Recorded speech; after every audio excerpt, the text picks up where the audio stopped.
I know. You got it. All working today. It's a miracle. Uh-huh.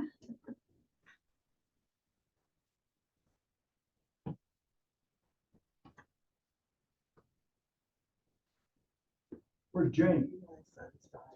Brownsville. Oh, is she? I said, "Diane, there's something you want to tell me. Brownsville's not cool." I just want to go down there and check it out. I said, well, let me tell you. You're not gonna probably move there. Probably not. She's going to church in, when she looks at what else is, that's gonna follow that. She's going to if there's anything you want to do. I went to the Episcopal church in Far one time.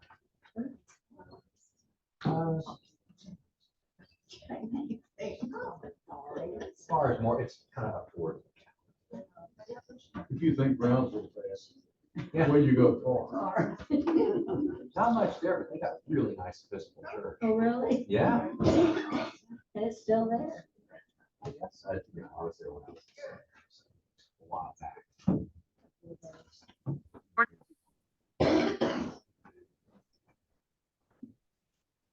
Well, good morning, everybody. Good morning. Welcome to one of my very favorite topics, which is the book of Ruth at the beginning of Samuel. So to get us started, I would ask Bob Link to lead us in a quick prayer.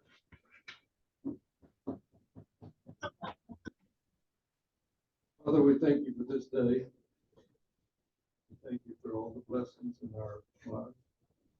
We praise you for your glory. Thank you for your grace. But ask you be with us this morning, and especially be with John as he leads us in our discussion of Ruth and Samuel, and other important players at that time. But as to be with those that are in need, help us to understand what this is about. Amen. Amen. Thank you. I drew a very crude map on the whiteboard behind me that shows the area that we're talking about in the book of Ruth. You'll notice that Bethlehem, which is exactly 5 miles south of Jerusalem, is the point of origin for the book of Ruth and her family. One of the things that I really enjoy about Ruth is that it is an Old Testament book that's filled with hope, happiness, integrity, God's protection, and of good people that are trying to do what's right. Takes place in a period roughly 1,375 years to 1,050 years before the current era.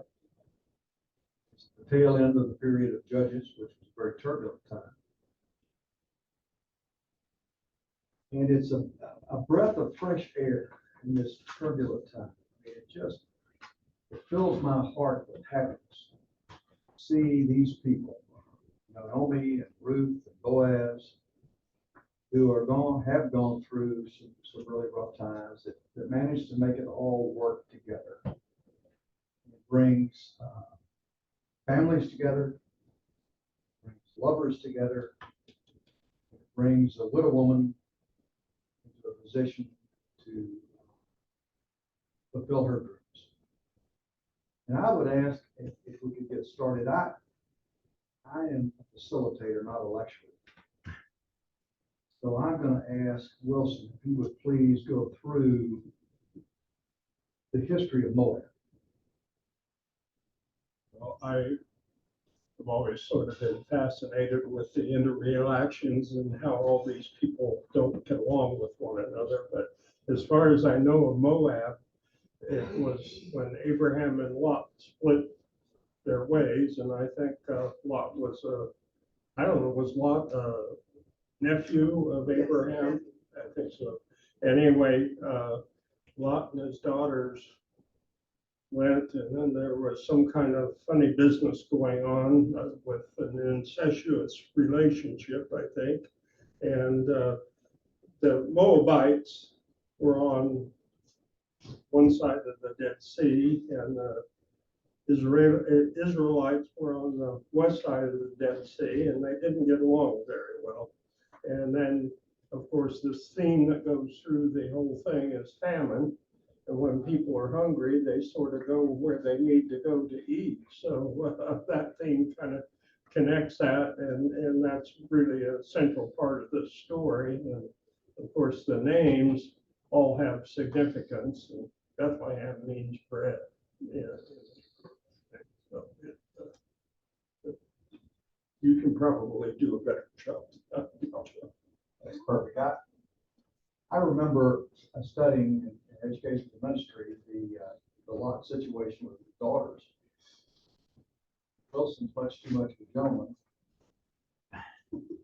But the bottom line is that they got the two daughters got a lot drunk. And they had an incestuous relationship. One daughter had a son, Moab, and the other had a son who became the leader of the Ammonites. And that's only important in that there was a common religious background in both Israel and Moab, and that was the Jewish heritage, the Hebrew heritage. So we've got a situation here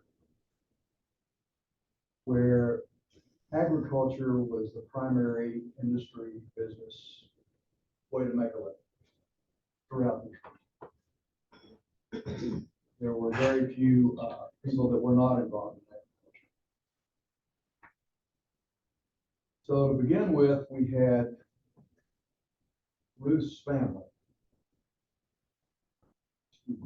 Naomi's family, and Bethlehem. Would someone like to talk about the reasons they left Bethlehem? Rod? Start. Like you say, they were gonna go where their food was. They migrated.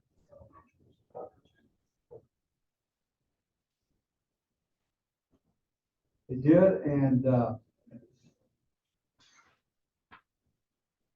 they got there. I guess the best way to describe their position was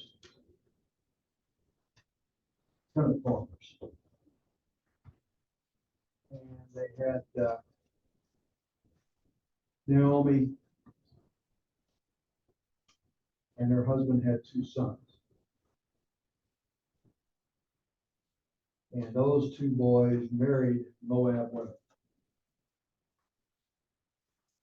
And I found it fascinating that the names of the 2 sons, when you translate from Hebrew to English, were Sickly and Weakly.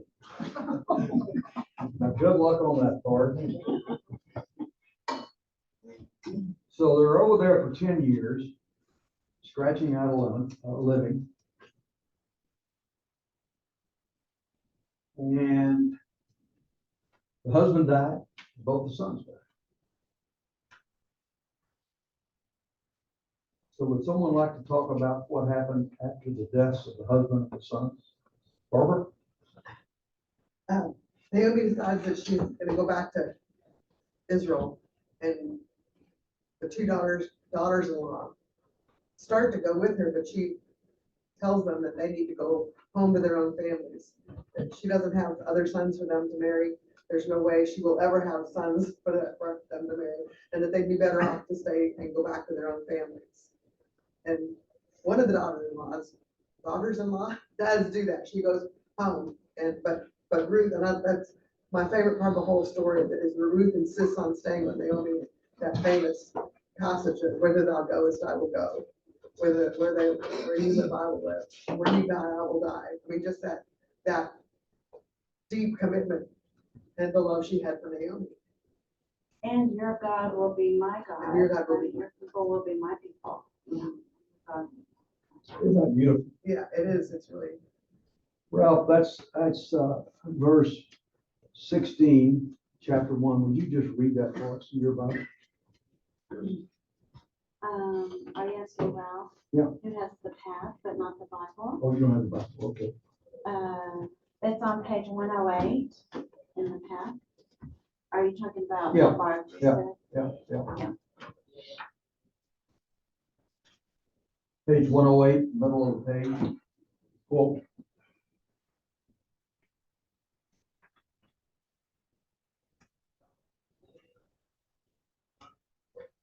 Now, somebody read?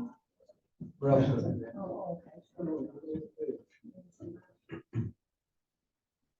108, sorry.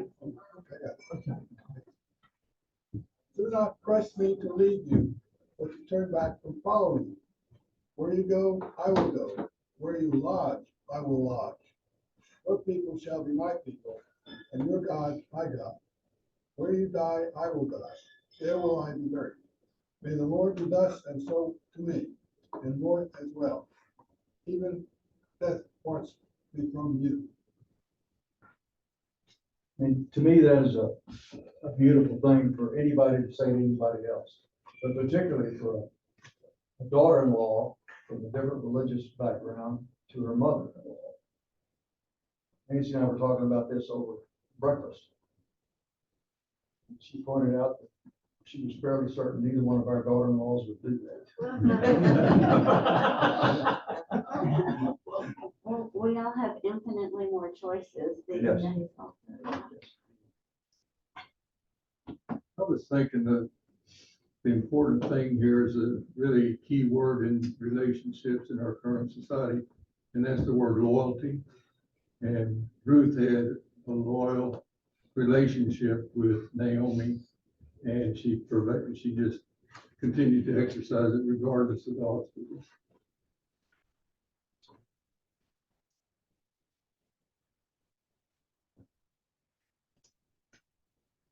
So they packed up, Naomi and Ruth, and came back to Bethlehem. I was trying to compute how far it might be from Bethlehem back over the Dead Sea to where they were in Moab. And the best guess is they were about here in Moab. And it's 5 miles from here to here. So I'm guessing they probably had to walk in the neighborhood of 40 miles, 40 to 50 miles to get home. No Ubers. So they get back. Well, and the Dead Sea's not exactly a sea for fresh water either. No. They get back to Bethlehem. Right at the end, right at the beginning of barley season. And in the 10 years that they've been gone from Bethlehem, God has changed the weather pattern. It's now a very fertile land with rain, and they've got good crops, prosperity. So when they get back to Bethlehem, he wants to pick it up and run with it for a few miles. Ruth had to start reaping in the fields. I may be saying that wrong. Gleaning. Gleaning, thank you.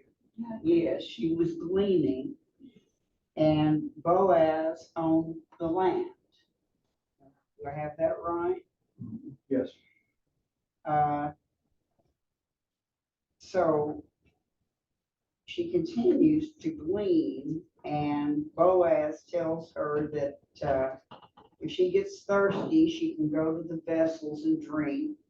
And she asks him, why have I found favor in your sight? And Boaz says, all you've done for your mother-in-law since the death of her husband has been fully told me, so I know you're loyal to her.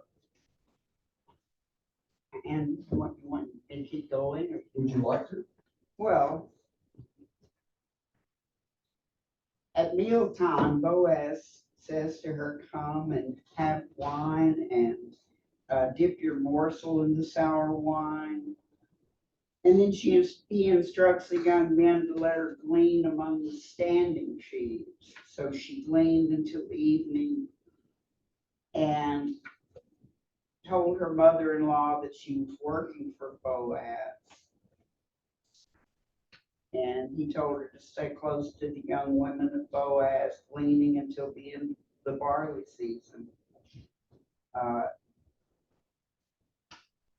Eventually Boaz decides to marry her. Probably skips. Okay. Let's go a little bit more in depth to this whole gleaning process. I'm not entirely sure what gleaning is, but what I think, it is, please correct me if anyone knows, it's where you take seconds on crops that have already been gone through by the professionals. So you're getting the secondary part of the barley. And I think, maybe Brian, this is to y'all, I think, there's, in one of these many ordinances in the Old Testament, the reapers, those who get the first bit of the crop, are instructed to leave some for the gleaners. That's an important part too, yeah. I think as I understand the process, the reapers first went through the reaper and cut the, barley off and gathered up the main stuff and get to the cleaners. They really were picking stuff off the ground for the most part. They weren't picking up live nets or anything. It was sort of like, I really believe it's what was there. Really tough backbreaking work. It's just Would be. picking stuff up. But can you imagine today asking people to leave part of their crops unharvested for others to glean? In the cotton picking world, that worked too. Like machines would go through, pick the cotton, and then people would come through by hand and pick up the leaves behind that. So, And were they able to keep that? Yeah. They were able, that's fascinating. I was not aware of that. Wow. Interesting. Some of the winemakers we know too, that it's still, when they gather grapes now by machine, they can't get to the very end plant, at the very end of the row. And so they got to go in, because they were new winemakers, they didn't have a share of that crop really, but they were able to go and pick from the end of each row and get enough grapes to get their. Is that some of our hill country Yes. wineries you're talking about? Do you That's remember that? fascinating. That is. I had a question about the sour wine. Is that just a way of describing vinegar, or was it? I think it is. That's It what I really was. seemed like a nice thing to do. Yeah, I think it may be the equivalent of like when we go to an Italian restaurant today, we get balsamic Yeah, vinegar. the balsamic, yeah. Oil. I was wondering about an analogy to study. The reaper would be the person that just reads stuff in broad strokes for big ideas. The gleaner is the person that comes back and digs, digs in and gets the leavings and goes deeper. So that the gleaner does harder work and deeper work. I think that's just my opinion. Good point. So we've got Boaz is part of Naomi's family. There is a family tie, and that's important. Understand how this whole thing goes from where it was to where it winds up. He was an older bachelor, I guess is the best way to describe it. My interpretation would be that he was somewhat older than Ruth. And of all the people working in his barley fields, harvesting the crops, both the reapers and the gleaners, let's assume for sake of argument that it was primarily men, but some women.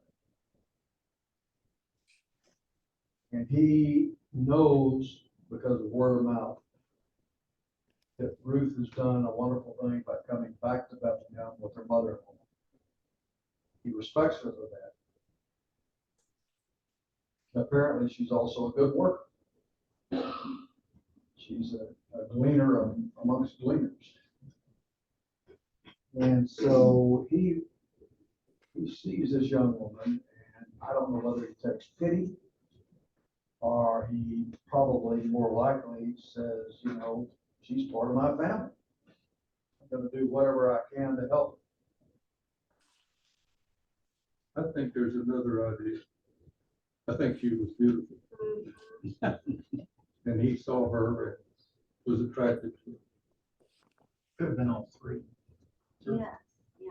So my mother's name is Ruth, and I think she was actually named after this Ruth. Her dad was a preacher, and she was beautiful. So in my mind's eye, this route. her name Ruth, and beautiful woman. You took the words right out of my mouth, Paul. I believe that Boaz sees this really good looking gal that's working hard and is a good Christian lady Absolutely. and says, you know, bring her in. That's because we're dirty old men, right? Yeah. You know, there, can I say one other thing? You sure Does can. anyone else remember something of Boaz's heritage that we've talked about, we've touched on? His mother is Rahab. It's not spelled out in this book, but his mother's Rahab. Rahab was the, you tell. No, I just remember that. From the book of Judges. So Rahab was the prostitute in Jericho to whom the two Oh, spies yeah. was there trying to figure out how Sure. we're gonna get here. So he's got, you know, his mother is foreign, you know, and I'm saying foreign, and Ruth is foreign. So it's just interesting. Yeah. So he's got some openness. That's a great and interesting fact that I didn't know. So where do you get that idea? Where did it come I think it's in Judges. It is not here in the book of Ruth. It may be in one of the genealogies. Oh, that's what I was I'm gonna not say. sure, but- I think in Matthew's genealogy, both Rahab and Boaz are there. But I don't know that Boaz is listed as the son of Rahab. You know what I'm saying? I can't remember. So she being Ruth is working hard, is curried favor with Boaz. He gives her a bushel of barley to take home. She gets to sit at his table and eat. All of which I'm assuming would be a little unusual. So then, as the picture changes a little bit, we start talking about Naomi and how she helps Ruth understand how to catch a man. So, Lisa, would you talk a little bit about that? I'll be happy to. I find that so interesting. You're married to this woman's son. Now he has passed and she has set you up to go meet the, I'm gonna call him a hottie. The hottie landowner that's a single bachelor. I mean, y'all have seen The Bachelor. Is she waiting for a rose? I don't know. But Naomi talking to Ruth about how to catch a man, I'm just going, really? Is that not uncomfortable for Ruth? I mean, is she sitting on the edge of her seat and then what, you know? Or is she going, oh my goodness, I can't believe she's telling me this? So there's all these, I'm a feeling person, so I'm thinking about all these feelings going on. Yeah, I am too. So Pam, what happens next? She gets coached by her mother-in-law. Abby would have known the laws and known that the land belonged to her husband, her dead husband, and that it had to be redeemed by a relative. And Boaz was in line for that, and she knew that. And so she wasn't just picking somebody up. She knew that Boaz was in line to redeem that land. I think the title is The Kinsman Redeemer. Right. Yeah. So, And they're vulnerable, right? right. Sure. right. They're very, very vulnerable. Getting that land redeemed is bringing security to both Naomi and to Ruth. And there's another family member that had a more direct Yes. line to that, and so Boaz goes to, I don't know, the gate where all these things were discussed, and the family member says, you can do it, I can't jeopardize my lineage, and there is a lot of explanation about what that is, but. Before we get into that too much, Wilson, let's talk about the technique. So Naomi is coaching Ruth. What she never do. Go sleep with Boaz. Not exactly. And, yeah, and of course, a lot of this, part of the text, I think, is summarized for us. So maybe not everyone knows, am I right? Yeah, a lot of this part is Right. summarized, so unless you went, right, and read, as Lee said before class, we got the PG version. Here, summarized for us in the past. Mhm. So Naomi tells Ruth that what she needs to do is to go to the threshing room and wait until Boaz has had a couple of drinks, dinner. And when he goes over and goes to sleep on the threshing room floor, she needs to go over to him, take his robe off of his feet, and sort of cuddle up next to him. What is that? And so sometime during the middle of the night, Boaz wakes up and goes, Eureka! There's this attractive young lady that's cuddled up next to my feet. And I think at this time, Boaz says, you know what, actually, I am the guardian redeemer for this family.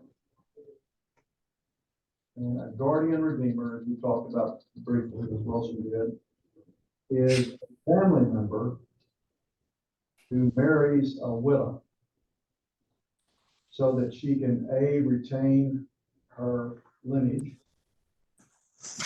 B, have a husband, and B, have a position in society. She's guaranteed a roof over her head, food to eat, you know, she's not as vulnerable. And again, I try to put my mental processes back in a period 1,300 years before the birth of Christ. To be a widow and not have any land and not have any visible means of support would really be difficult. It's not that it's not difficult today, but I mean, back then, it was a matter of life and death. You didn't have somebody to take care of you, if you didn't have a way to make money or earn income, earn food, you'd starve. You don't. Intrigues me the property rights stuff that they were dealing with. You would think Boaz would do whatever he could to get a hold of that land, but he realized that that wasn't the right thing to do. So he went to the other guy, and the other guy didn't want to screw up his inheritance. So The other guy being the person closest to Ruth. right, and so he gave up his rights, which was property rights stuff then, though, and gave it to him, which worked out perfect. And Boaz was pretty shrewd about how he went about that, right? Yeah. Yeah, very shrewd. What do you mean? Well, go ahead, John. He sits at the gate, calls in 10 witnesses, and calls the man who is the closest to Ruth, who has the right to be her redeemer, and says, here's the deal, pard. You can be her redeemer, but if you do, What are you talking about, the land first? Yeah. Yeah, if the you land. become a redeemer and the land is yours, but you also get Ruth And Naomi. and Naomi, and it'll be, and the lineage will be in their, of the land will be in their family, not yours. It's kind of the other way around. He got the land and he got Naomi. And Ruth came along as item here. Well, he had to get it from Naomi first, and then he had the land, and now he's gonna take care of Ruth. But y'all were saying he was being shrewd. What if the guy had said, I'll take them. He did. Well, He the did. guy, That's his first reaction. the guy didn't want these two women. Oh, I Wanted expect. the land, Yeah. He yeah. wanted the land, not the responsibility for the widow. So there was kind of a bait Yeah. and switch. Yeah, yeah. So you're saying God intervened? Well, I'm saying Boaz was pretty shrewd. Yeah, And really, to me, we've kind of joked about Boaz being the older, you know, whatever, has this eye on Ruth, young, beautiful Ruth. But to me, he's very protective of her in this whole thing. He's doing a lot more, but he looks out for her honor after she's gone to see him on the threshing floor. I forget what he says, but he's really protecting her honor. I mean, that's how I Sure. see it. As well as admiring her loyalty.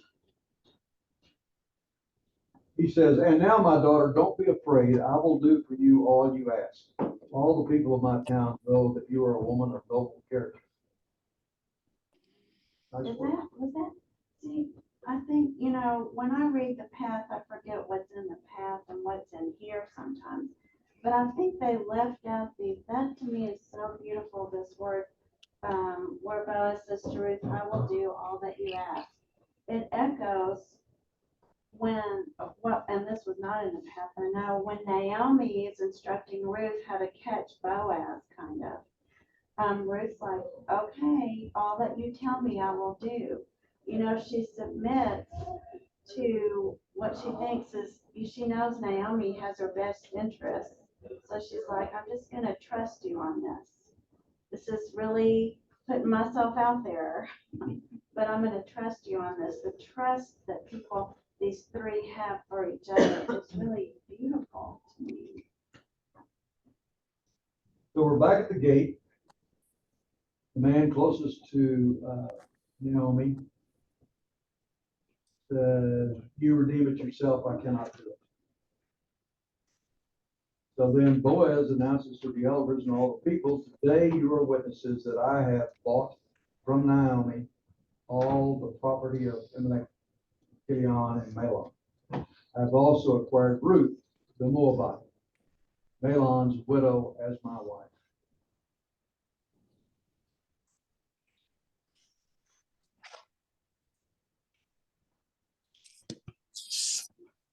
So, Greg, after Boaz marries Ruth, what happens? Because this is really, I think, the whole point of the book of Ruth. Really, okay. Anybody else? What was your question again? You're not eligible to answer. Well, but can I answer the question? Yes, you may. Thank you. What happens after Boaz marries Ruth and they have a kid? Pam, you with it? Okay. Wilson? Well, this sets up this genealogy of King David and then Christ. I love what we've covered here with all women in all of these stories, and this is just icing on the cake with this story, because you think of Rahab putting that red rope out the window. I wondered about the red rope for a long time. And then you think about all these threads that tie this wonderful story together, and there's a clue there that pay attention to this red rope because it's going to be a wonderful linkage all the way through. So Rahab is the grandmother of Boaz, and Ruth becomes the grandmother of David. So you have these, and all these laws about marry only pure women in this lineage. Well, the external women were part of the story right from the beginning. And then you have, so it's just sort of a wonderful, all these clues about going to a Messiah and this story about being a redeemer. Think about that. That's what we're looking for all along, as somebody that's going to save mankind, and that's Christ. But it's set up here in this story as Boaz being a redeemer or looking for a Messiah. And all these words have meanings, and my Hebrew is terrible. I don't catch it, but it's just whoever was on the cutting room floor when they put all these stories together during the Babylonian captivity.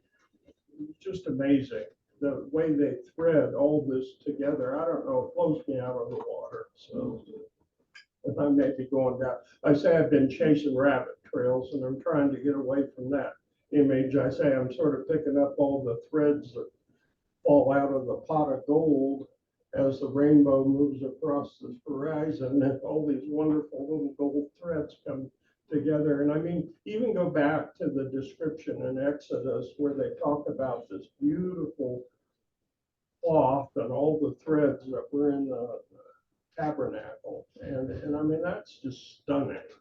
And I don't know, this story and then the one of Samuel's mother, they're two of the most beautiful stories in the whole Old Testament. So Boaz is the father of Obed. Obed is the father of Jesse, and Jesse is the father of David. So that's the lineage that we're trying to get to in the book of Ruth. The greatest blessing of the book of Ruth to me was the quality of love and respect between Naomi, Ruth, and Boaz. I feel like, from my reading and my studies, that there was genuine love between these three. And it turned out well. Yes, ma'am. Did you hear the greatest? I mean, what, repeat that again. I think blessing, the greatest blessing in the book of Ruth It's is between, just the love of Naomi and Ruth and Boaz. boy, it sounds Trinitarian to me. It's because we go to Trinity Church. That's right. That's right, but I had never thought of that. So that is a Trinity pattern I'm hearing being repeated. Good point. I wish I was smart enough to claim that I thought of it that way. Take it. So I think you make a good point. I thought there was a DNA disconnect with Naomi being the mother of her son. Yeah. Excuse me. Ruth was the mother of the son that Naomi took as her own. Obed. So nursed him. Ruth was a Moabite, right? Mm-hmm. And so she would not necessarily have the Jewish DNA necessarily, but Moab would. I mean,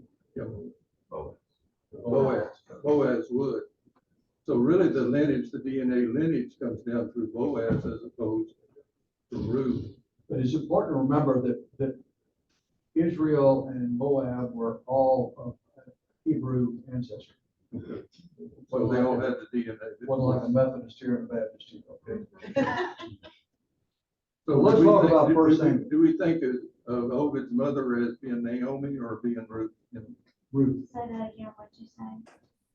I'm sorry, Bob, what'd you say? I say, do we think of the mother of Obed as being Naomi? It looks like she raised Naomi raised Obed, right? Well, I think she was part of it. It did say she nursed him. There's, And I think that's but I mainly think like a name. Ruth, I think is mom. Zora's mom. Okay. I know she is bloodline. I think that also just to kind of piggyback on what Claire was saying about the way that Boaz conducts himself, there may also almost be some irony in the fact that Boaz is going to use his power to protect the vulnerable, and then his descendant David is going to use his power to rape and murder. So I think there may be some irony. Was certified by a sandal. Yes. Wasn't Sandal to sandal. that interesting? Yeah. The path covers the first 3 chapters of First Samuel. So we're under a little bit of a time restraint here. So Let me just start by saying that the first book of Samuel was written to record the life of Samuel, the son of Hannah, who was Israel's last judge. It also talks about the reign of Saul, who was Israel's first king, and the preparation of David, who was Israel's greatest king. So that's a very brief summary of a very detailed book. The book describes Israel's transition from a theocracy, led by God, to a monarchy led by a king. It's important for me to try to remember, or to remember, that the time of Judges was a very tumultuous time for a myriad of reasons. So we're going to talk about Hannah. Anybody want to volunteer?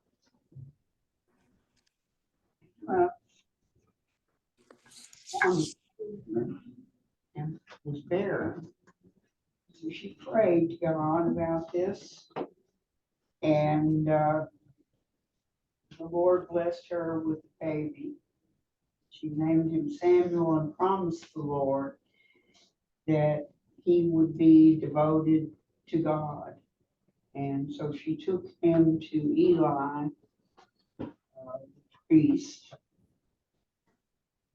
so that he could be brought up well. Can I go on? Yes.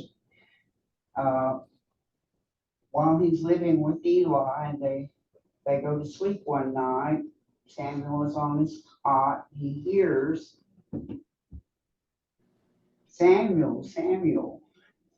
And he gets up and goes to Eli and says, "You're calling me. Why are you calling me?" And Eli says, "I haven't called you. Go back to your cot." So he goes back to his cot. And again, he hears, "Samuel, Samuel." Again, he goes to Eli and says, "No, I didn't call you. Go back to your cot." This happens the third time. And finally, Eli says, "The Lord is calling you. Go and say to the Lord, your servant," oh goodness, I'm not going to be able to quote it. "Your servant is listening." That's it. That's it. Several interesting points to me in here. Hannah was barren, really wanted a son. Eli, the high priest, heard her praying, thought she was drunk. Isn't that awful? Yeah, it is awful. And I don't understand why I thought she was drunk, because she was praying silently, not speaking. Yeah, that's a point in it. Again, that's beyond my. She Way might have above been my pay grade. swaying from side to side with body movements too. So to me, Hannah gives birth. God comes to Hannah and says, "Okay, make this happen." She has a son, and she devotes that son from the time of his weaning. Don't you wean a child about 2 or 3 years old? So she weans this little boy, and she turns him over. Eli, the high priest, says, "He's yours. He's a judge in training. He's a prophet in training. He's your man." And so this little boy spends his entire life with the high priest. And everything would have been good except the high priest's sons turned out to be bad news. They did some bad stuff. That story about the siblings trying to get rich off daddy's coattails. Yeah. That seems to be a theme that goes through history and I played football in middle school with the son of the First Baptist Church minister. So I am somewhat familiar with children of priests, present company excluded. So anyway, young Samuel is judge in training, a priest in training. And as Tony so adequately put it, God called Samuel while he was studying under Eli.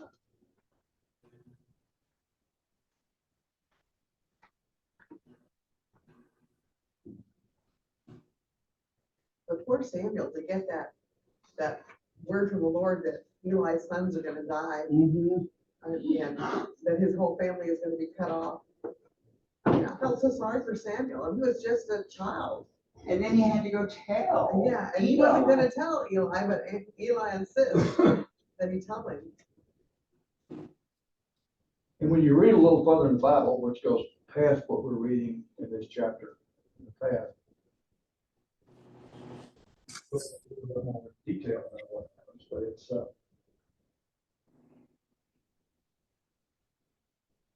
But you know, I see a lot of similarities in this story about John Evans. Kind of the same thing with his mother and father. Samuel introduces David as king. John the Baptist introduces Jesus. So it's kind of, Wilson would say, a lot of threads in the story all the way forward. thanks for bringing that up, that's a very good point. And Elizabeth was another barren woman. Right. So that thread goes all the way through.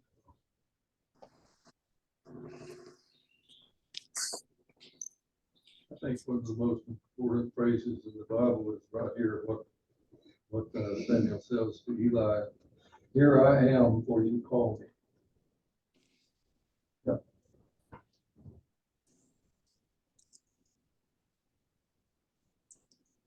Barb, you're right, that would have been a tough trick for a young man.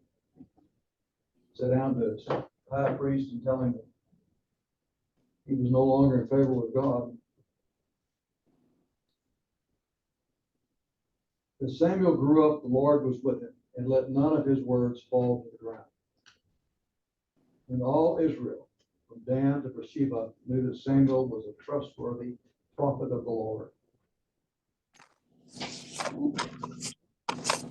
I don't think Naomi gets enough credit. I think she's always wanted a baby. And she gets one. And probably assumes she'll never have another one because this is a gift from God. And then she gives up her precious baby. I mean, and probably he was 3/4. Are you talking about Hannah? Hannah? Hannah? Hannah. Okay. And they're so. I mean, you give up your child. Yeah, that would take real dedication.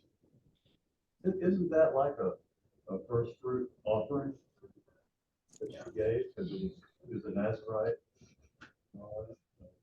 That's a good point, Lee. I mean, she dedicates this boy to being a Nazarite. Anybody remember the last Nazarite we talked about in here? Samuel, Samson. Yeah, the disappointing. Very. One of the most beautiful things in here is that Hannah gave this wonderful poem of devotion to God when she finds out she's pregnant. And if you take the Magnificat of Mary, and I call it the Magnificat of Hannah, put them side by side, they're almost parallel. And it goes back through the history of God's dream for all of us in this. And there's an awful lot of the Beatitudes kind of woven in there, care for the poor, the whole message of what Jesus was going to do. They're just beautiful. And if you take and look at, I spent some time at Christmas time on the darkest day of the year on December 21st with the Magnificat of Mary and all the Psalm references that are in there. And then if you go back to this and put them side by side, we had a wonderful exercise at EFM last Monday on Sharon led us in a discussion of grace. And he's working on some ideas of grace. Anyway, at the end, I went home and I said, I always think of this stuff 10 minutes too late. So but anyway, Hannah's name in Hebrew means grace. And she's the profile of what the most ideal profile of grace that we have in the entire Old Testament. And I don't know, it's just a wonderful story. And every time we hear that reading, you just stand back and you just say, oh my, it's just a wonderful story. Just close this out with a prayer of thanks. First of all, God, we thank you for Ruth, for Naomi, for Boaz. Thank you for Hannah, for her devotion to God, and devoting her son's life, becoming a prophet of the Lord. We ask that you continue to help us learn of your works. More importantly, that we continue to live in accordance with your wishes. We ask this in your son's name. Before you go, thank you, John. You're welcome. Thank you. This is our icon for the chapter that a tall person perhaps will put up there for us. And I really resonated with this icon. Can y'all figure out what's going on here? Is that the ark? Yes, this is the Ark of the Covenant, which is at Shiloh, where Eli and Samuel are doing their ministry. That barley down below. And the barley, yeah. Oh. So who colored that? I think Sharon did this one. I had to go back and find out what happened. I couldn't remember what happened to Eli's sons. And they were both slaughtered by the Philistines on the same day. And then that same day, Eli falls and breaks his neck. So, Bad day. So I'm trying to remember, I guess next week we talk about the people's desire to have a king, and they get a king, they get Saul. And so we'll hear about Samuel, Saul, and David. A lot of drama. I can't remember. yeah, next week. And then the following week, you have the delegates. Yeah. You're next week. Oh, that's right, yeah. We did not think that. You did? Nope, he came with that. Oh, we came to it. Yeah, Yeah. we got time to get. So our sort of different, we associated, like Hannah, wanted to have children. I did. And we got nothing.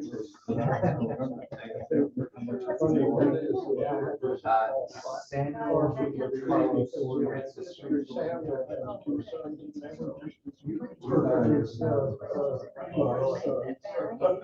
was that? Was he They were there? still- No, he wasn't also. No. Eli Those raised are the, Spanish version.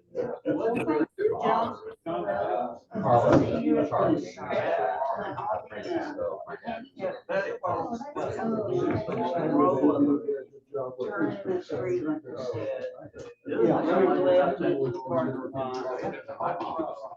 Let me